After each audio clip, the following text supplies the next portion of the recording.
বহু বছর আগে এক শান্ত পাহাড়ি গ্রামে বাস করত এক গরিব কাঠুরে। তার নাম সালেহ। প্রতিদিন ভোরে ঘুম থেকে উঠে সে পাহাড়ে যেত, কাঠ কাটত আর তা বাজারে বিক্রি করে পরিবারের জন্য কিছু খাবার এনে দিত। তার জীবন ছিল কষ্টের, কিন্তু তবুও সে ছিল তৃপ্ত। মুখে সর্বদা একটি হাসি লেগেই থাকত। তার পাশের গ্রামে ছিল এক ধনী ব্যবসায়ী, হাকিম সাহেব। তিনি ছিলেন প্রচুর ধনের মালিক, কিন্তু শান্তি ছিল না তার জীবনে।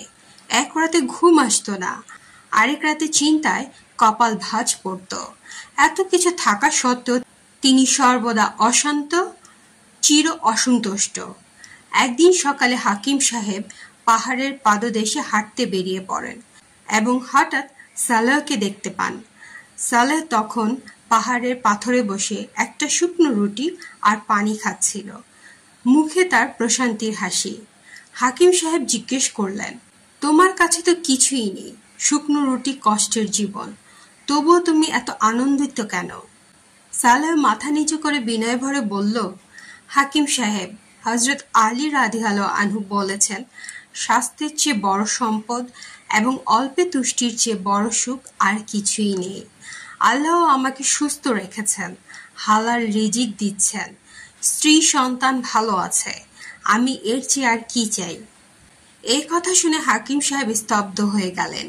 তার চোখে যেন নতুন এক সত্য উদয় হলো। সেই দিন থেকে তিনি নিজের জীবনে পরিবর্তন আনার সিদ্ধান্ত নিলেন। ধন সম্পদের মোহ ছেড়ে দিয়ে তিনি মানুষকে সাহায্য করতে লাগলেন। দরিদ্রর মাঝে বিতরণ করতে লাগলেন তার অতিরিক্ত সম্পদ। ধীরে ধীরে তার অন্তরে শান্তির আলো ফুটে উঠল। এই গল্প আমাদের শেখায় যে প্রকৃত সুখ ধনে সম্পদে নয়, বরং আল্লাহর দেওয়া অল্পতে তুষ্ট থাকার মধ্যেই নিহিত। হযরত আলী রাদিয়াল্লাহু আনহু এর এই বাণী আমাদের মনে করিয়ে দেয়, যদি আমরা সুস্থ থাকি এবং অল্প রিজিকে খুশি থাকতে পারি, তবে আমরা দুনিয়াতে সেরা সুখী মানুষের একজন।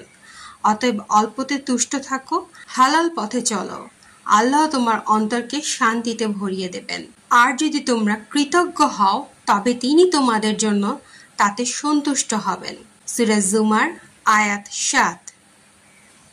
আল্লাহ আমাদের অন্তরকে অল্পে তুষ্ট রাখার তৌফিক দিন। আমিন।